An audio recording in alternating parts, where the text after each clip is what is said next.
ರಾಜ್ಯ ಸರ್ಕಾರದ ಮೇಲೆ ಮುಗಿಬೀಳುವುದಕ್ಕೆ ವಿಪಕ್ಷ ಬಿಜೆಪಿ ಮುಂದಾಗ್ತಾ ಇದೆ. ವಕ್ಫ್ ಆಸ್ತಿ ವಿವಾದ ವಿಚಾರದಲ್ಲಿ ಹೋರಾಟಕ್ಕೆ ನಿರ್ಧಾರ ತೆಗೆದುಕೊಂಡಿದ್ದಾರೆ.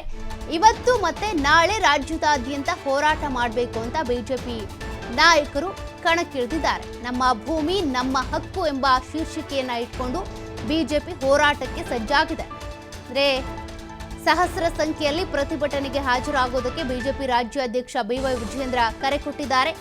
ಸರ್ಕಾರದ ವಿರುದ್ಧ ಜನ ವಿರೋಧಿ ಅಲೆಯನ್ನ ರೂಪಿಸಬೇಕು ಅನ್ನುವಂತ ಸಿದ್ಧತೆ ನಡೀತಾ ಇದೆ. ಜಿಲ್ಲಾವಾರು ತಾಲೂಕುವಾರು ನಡೆಯಲಿರುವಂತಹ ಪ್ರತಿಭಟನೆ ಇದು. ಈ ಪ್ರತಿಭಟನೆಯಲ್ಲಿ ಬಿಜೆಪಿ ನಾಯಕರು ಭಾಗವಹಿಸುತ್ತಾರೆ. ಬಿಜೆಪಿಯ ರಾಜ್ಯಾಧ್ಯಕ್ಷ ಬಿವೈ ವಿಜಯೇಂದ್ರ ಅವರು ಈಗಾಗಲೇ ಕರೆ ಕೊಟ್ಟಿದ್ದಾರೆ. ರಾಜ್ಯದಾದ್ಯಂತ ಕೂಡ ಉದ್ದೇಶ ಒಂದೇ, ರಾಜ್ಯ ಸರ್ಕಾರದ ವಿರುದ್ಧ ಜನ ವಿರೋಧಿ ಅಲೆಯನ್ನ ಎಬ್ಬಿಸಬೇಕು ಅಂತ.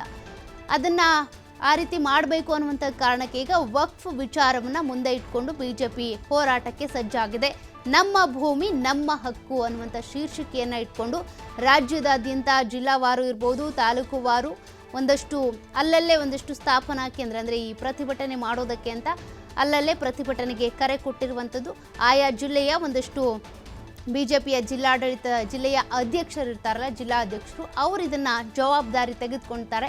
ಆಯಾ ಜಿಲ್ಲೆಗಳಲ್ಲಿ ಬಹಳ ಒಂದಷ್ಟು ಜನ ವಿರೋಧಿ ಅಲೆಯನ್ನು ಎಬ್ಬಿಸಬೇಕು ಅನ್ನುವಂಥ ನಿಟ್ಟಿನಲ್ಲಿ ವಕ್ಫ್ ವಿಚಾರಕ್ಕೆ ಸಂಬಂಧಪಟ್ಟಂತೆ ಈ ಸರ್ಕಾರದ ವಿರುದ್ಧ ಜನರಿಗೆ ಈ ವಕ್ಫ್ ವಿಚಾರವನ್ನ ಒಂದಷ್ಟು ಮನವರಿಕೆ ಮಾಡಿಕೊಡೋದ್ರ ಮೂಲಕ ಯಾವ ರೀತಿ ನೋಡಿ ನಿಮ್ಮ ಭೂಮಿಯನ್ನ ಕಬಳಿಸ್ಕೊಳ್ತಾ ಇದೆ, ಒಂದು ರೀತಿ ಅಲ್ಪಸಂಖ್ಯಾತರ ಓಲೈಕೆ ಮಾಡ್ತಾ ಇದ್ದಾರೆ, ಇವರು ಉಳಿದಂಥ ವರ್ಗಗಳನ್ನ ಕಡೆಗಣಿಸ್ತಾ ಇದ್ದಾರೆ ಅನ್ನುವಂಥ ನಿಟ್ಟಿನಲ್ಲಿ ಮೆಸೇಜ್ ಪಾಸ್ ಮಾಡಬೇಕು ಅಂತ ಬಿಜೆಪಿಯ ರಾಜ್ಯಾಧ್ಯಕ್ಷ ಆಗಿರುವಂಥ ಬಿವೈ ವಿಜಯೇಂದ್ರ ಅವರು ಈ ಹೋರಾಟಕ್ಕೆ ಕರೆಯನ್ನ ಕೊಟ್ಟಿದ್ದಾರೆ. ಈ ಹೋರಾಟ ಎಷ್ಟು ಯಶಸ್ವಿಯಾಗಿ ನಡೆಯುತ್ತೆ, ಏನಾದರೂ ಸರ್ಕಾರದ ಮೇಲೆ ಈ ಪರಿಣಾಮವನ್ನು ಬೀರುತ್ತಾ, ಇಂಪ್ಯಾಕ್ಟ್ ಆಗುತ್ತಾ, ಅದನ್ನು ಕೂಡ ನೋಡಬೇಕಿದೆ.